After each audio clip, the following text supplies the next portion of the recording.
বিসমিল্লাহির রহমানির রাহিম। আসসালামু আলাইকুম প্রিয় দর্শকবৃন্দ, আপনারা কেমন আছেন সবাই? আজকে একটি গল্প শেয়ার করব। আসুন আজকের গল্প নিয়ে আলোচনা করি গিয়ে। একটি বাঙালি পরিবারের বনভোজনের মজার ঘটনা, যেখানে খাবার নিয়ে এক হাস্যকর পরিস্থিতি তৈরি হয়। বিকেলবেলা একদল বাঙালি পরিবার পিকনিক করতে বেরিয়েছে। সবাই খুব আনন্দে মেতে উঠেছে। পুরুষরা রান্নার আয়োজন করছে আর মহিলারা খাবার সাজাচ্ছে। প্রধান চরিত্র বাবলু কাকা খুব উৎসাহী হয়ে মাছের ঝোল রান্না করতে লেগেছে। উনি বারবার বলে উনার রেসিপি নাকি পুরো পাড়ার সেরা। বাবলু কাকা গর্বের সাথে, এইবার দেখো আমার হাতের রান্না কিভাবে সবাইকে চমকে দেয়। মশলা দিয়ে খুব যত্নে মাছের ঝোল রান্না করতে থাকে। এরই মধ্যে এক ছোট্ট ছেলে এসে বলে, কাকা মাছটা কিন্তু ঠিকঠাক কেটে নাওনি, মাথাটা কি ভেতরে রেখেছ? বাবলু কাকা বিষয়টা মজা হিসেবে নেয় এবং বলে, আরে পাগল, মাথা তো সেরাটা।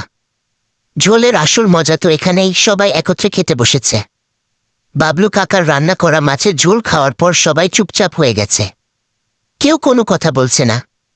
বাবলু কাকা গর্বের সাথে বলে, বাবলু কাকা, কি বলো, কেমন হলো আমার রান্না? সবাই একসাথে বলে, সবাই বাহ, রান্না তো একেবারে দুর্দান্ত। সবাই হাসছে এবং বাবলু কাকা অবাক হয়ে আছে। একজন বলে, প্রতিম দাদা, আপনি কি জানেন আপনার এই রেসিপি মাথার সাথেই থেকে যাবে, কারণ সবাই মাথার চুলও খেয়েছি। সবাই একসাথে হাসতে থাকে।